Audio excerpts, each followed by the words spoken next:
ஏன்னா சட்னி வந்து வதக்கிறதுக்கு கொஞ்சமாக ஊற்றினது போதும். வெங்காயம் போட்டுக்கலாம்.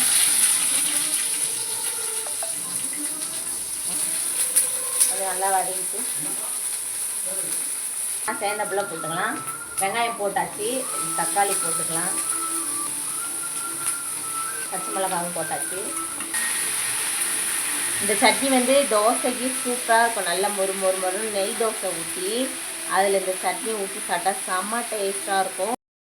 நைட்டுக்கு எங்கள் வீட்டில் கத்திரிக்காய் சட்னி தான். கத்திரிக்காய் சட்னி எப்படி அரைக்கிறதுன்றதை பார்க்கலாம். வெங்காயம் கட் பண்ணி வச்சுருக்கேன், தக்காளி, கத்திரிக்காய், பச்சை மிளகா, இஞ்சிலாம் கட் பண்ணி வச்சுருக்கேன். இப்போ லைட்டாக உப்பு போட்டுப்பியா? உப்பு போட்டுக்கலாம், சீக்கிரம் வதங்கும். நல்லா திருப்பு, கத்திரிக்காய் நல்லா வேறு இதே நல்லா வதக்கி அரைச்சிட்டா அப்படியே தாளிச்சு சாப்பிட்டுக்கலாம். இல்லை சரியாக வதக்கலாம்னா மறுபடியும் அரைச்சி மறுபடியும் தாளிக்கிற மாதிரி இருக்கும். அதனால் நான் ஒரே அடியாவே நல்லா வதக்கிடுவேன். சூப்பராக வதங்கிடுச்சு. அவ்வளோதான்.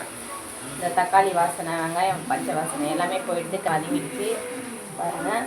இப்போ நான் அரைச்சி மாற்றிட்டு உங்களுக்கு பாத்திரத்தில் மாற்றிக்கிட்டோம். இப்போ கருவேப்பிலை எல்லாமே போட்டு நான் தாளிச்சதுக்கப்புறம் காமிக்கிறேன். எல்லாமே போட்டு கருவேப்பிலை, உளுத்தம்பருப்பு எல்லாம் போட்டு தாளிச்சாச்சு. நல்லா சுடுசுடன் போட்டு அவ்வளோதான்.